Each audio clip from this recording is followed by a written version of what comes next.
I'm going to try to shine a historical light on our language and tell you a story about the electric vocabulary.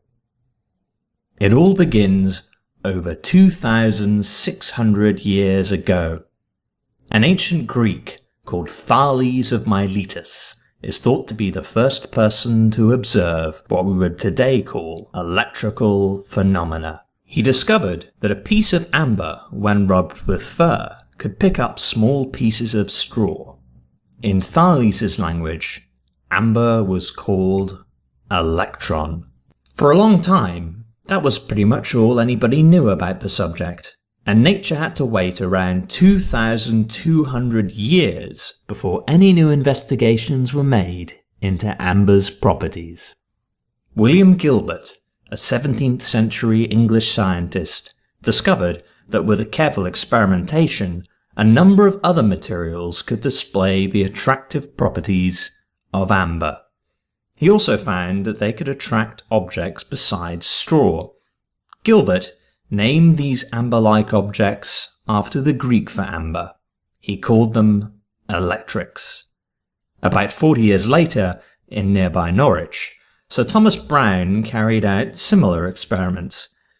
He didn't figure out anything different from William Gilbert, yet the way he described the experiment coined a word we use all the time. The way he saw it, when you rub, say, a crystal with a cloth, it becomes an electric object. And just as we speak of elastic objects and say they possess the property of elasticity, electric objects possess the property of electricity. The 18th century French physicist Charles Dufay was the next person to make an important new discovery. He found that almost any object, except for metals and fluids, could be turned electric after subjecting them to a combination of heating and rubbing. In addition, he found that when two electrics are placed near each other, they sometimes attract and sometimes repel. With this extra knowledge, Dufay found that there were two distinct groups of electrics. Any two objects from the same group will always repel, while a pair of one from each group will always attract. Despite these new discoveries, Dufay's descriptions of the physics are all lost to history. Instead, it is the vocabulary of a charismatic young American that we still remember and use to this day. Benjamin Franklin heard of the work going on in Europe and started his own playful experiments. He quickly learnt how to make electric devices that would de-electrify by producing very large sparks. Keen on mischievous pranks, Franklin would often shock his friends with these machines. As he built more effective devices, he likened the act of electrifying and de-electrifying to charging and discharging weaponry. It didn't take long for Franklin and others to realize that it was possible to link these weapons of mischief together. Franklin, continuing with the metaphor, likened this grouping to cannons on a ship.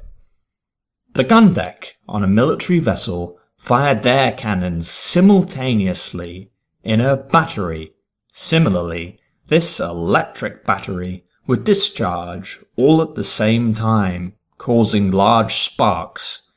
This new technology raised an interesting question. Was a lightning cloud just a large electrical battery? Franklin's description of all this was as follows. He supposed that there is a substance he called the electrical fluid that is common to all things.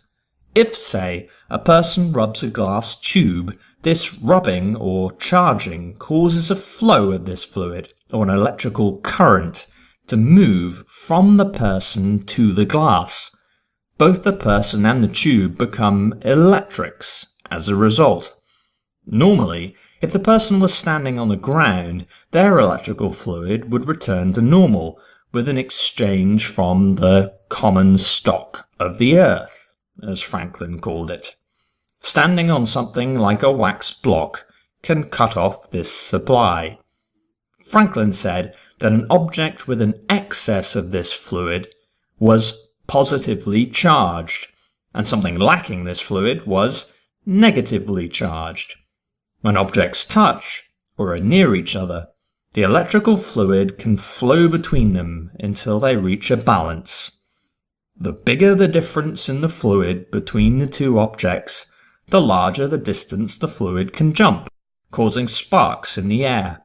And it is the material of the object that determines if it gains or loses electrical fluid during charging. These are to phase two groups of electrics. You might have heard the phrase, opposite charges attract, like charges repel. That's why. For the next 150 years, Franklin's theory was used to develop many more ideas and discoveries, all using the vocabulary he invented. This scientific inquiry brought forth technological advances, and eventually scientists were able to take a closer look at the electric fluid itself. In 1897, J.J. Thomson, working in Cambridge, England, discovered that the electrical fluid is actually made up of small particles, named by the physicist George Stoney as electrons. And so we return to the ancient Greek word for amber, where our story began. However, as an epilogue to this tale, it was discovered that these electrons flow in the opposite direction to what Franklin supposed. Therefore, objects that are positively charged don't have an excess of electrical fluid. They actually lack electrons.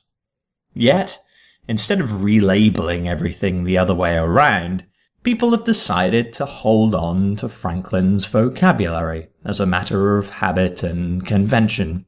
While acknowledging the discovery of electrons, they kept Franklin's flow of electrical fluid, renaming it conventional current. The electron has become the salmon of electricity, swimming upstream in a ghostly river of conventional current. This can be understandably confusing for many people who aren't familiar with the history of these ideas. And so, I hope, with this short story about the electric vocabulary, you will be able to see through the accident and whimsy of this subject and can gain a clearer understanding of the physics of electrical phenomena.